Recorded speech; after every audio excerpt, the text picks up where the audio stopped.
If you connected with me, then please like, share, and subscribe my channel. Hello বন্ধুরা, welcome back to my channel. তো একটা নতুন ভিডিওর সাথে আজকে চলে এসেছি। এটাই কিন্তু এই চ্যানেলে আমার প্রথম ভিডিও। তো দেখো, আজকে বিকালে বাচ্চাদের নিয়ে বেশ কয়েকজন মিলে আমরা কিন্তু চলে গেছিলাম হলো কলকাতার একটা হিডেন জেমস, যেটা বেশ কয়েক বছর ধরে কিন্তু খুব ট্রেন্ডিংয়ে চলছে। সেটা হলো পরেশনাথ মন্দিরে। এটা রয়েছে হলো গৌরীবাড়ি লেন, মানে তোমরা বিধাননগর হয়ে আসতে পারো। বিধাননগর মানে উল্টোডাঙা নেমে তোমরা অটো পেয়ে যাবে গৌরীবাড়ি লেনের জন্য। ওখান থেকে নেমে জাস্ট একটুখানি, আর যদি বাই মেট্রোতে আসো তাহলে শোভাবাজার নামতে হবে, আর সেখান থেকে নেমে তোমাদেরকে অটো করে কিন্তু এখানে চলে আসতে হবে। আমরা রিজার্ভে গেছিলাম, 60 টাকা নিয়েছিল। তো আমরা কিন্তু চলে এসেছিলাম মন্দিরে। বিকালবেলা এসেছিলাম, গরমকাল বুঝতেই পারছো, বেশ রোদ ছিল। তো তাও আমরা এখানে চলে এসেছিলাম এই জন্য একটুখানি বিকাল বিকাল করে। আর এখানে কিন্তু মন্দিরের টাইমিং হলো সকাল এখন 6:30 থেকে 12টা, আর এদিকে বিকালবেলা 4টে থেকে 8টা। মন্দিরটার ভেতরে কিন্তু তোমার আরও 3টে ছোট ছোট মন্দির রয়েছে, আর সাথে এটা হলো মূল মন্দির। বাইরেটা দেখতে পাচ্ছ অপূর্ব সুন্দর, বেশ বড় এরিয়া জুড়ে একটা গার্ডেন এরিয়া রয়েছে, যেখানে কিন্তু বসার জন্য জায়গাও রয়েছে। তোমরা কিন্তু এখানে বসে বেশ সুন্দর সুন্দর ফটো ক্লিক করতে পারো। সামনে দেখো একটা ফাউন্টেন রয়েছে। ফাউন্টেনটা যদিও তখন অন ছিল না, মেবি এটা সন্ধ্যার পরে অন হয় হয়তো। দেখতে অপূর্ব লাগছিল। আর এইভাবে তোমাদের চারপাশটা আমি একটু ঘুরে দেখানোর চেষ্টা করেছিলাম আর কি। চারিদিকে কিন্তু প্রচুর গাছ রয়েছে। শীতকালে কিন্তু এখানে প্রচুর পরিমাণে ফুল গাছ থাকে। আমি এগুলো অন্যের ভিডিওতে দেখেছি। যেহেতু এতটা গরম, এই জন্য আশা রাখতে পারি না কি এর থেকে বেশি এই মুহূর্তে ফুল গাছ এখানে থাকবে। তো এই দেখো ছোট ছোট পার্টগুলো তোমাদেরকে ঘুরে দেখালাম, ওটাই কিন্তু আমরা এন্টার করেছিলাম। এদিকে একটা সুন্দর চাপা ফুলের গাছ রয়েছে, ওপরটায় মেবি ওঠা যায়। একটা সিঁড়ি রয়েছে, কিন্তু ওটা বন্ধ ছিল তখন।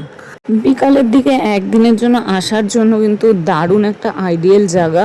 আর বেশ একটা আলাদা ভাইবস আছে মন্দিরটার মধ্যে, মানে অন্যরকম একটা রাজকীয় ব্যাপার আছে। মন্দিরটা শুনেছি 157 বছর নাকি পুরনো। আর সেটা আমরা মেন যে মন্দিরটা, মূল মন্দিরটা কিন্তু প্রবেশ করার পরে বুঝতে পেরেছি অপূর্ব সুন্দর ছিল মন্দিরটা। আর তোমার ভেতরে কিন্তু কাঁচ, আর আগেকার দিনে যে মার্বেল হয়, যে খুব মানে ভালো কোয়ালিটির যে মার্বেলগুলো হয়, অরিজিনালি মার্বেল, সেই মার্বেল দিয়ে কিন্তু ভেতরটা কাজ করা ছিল।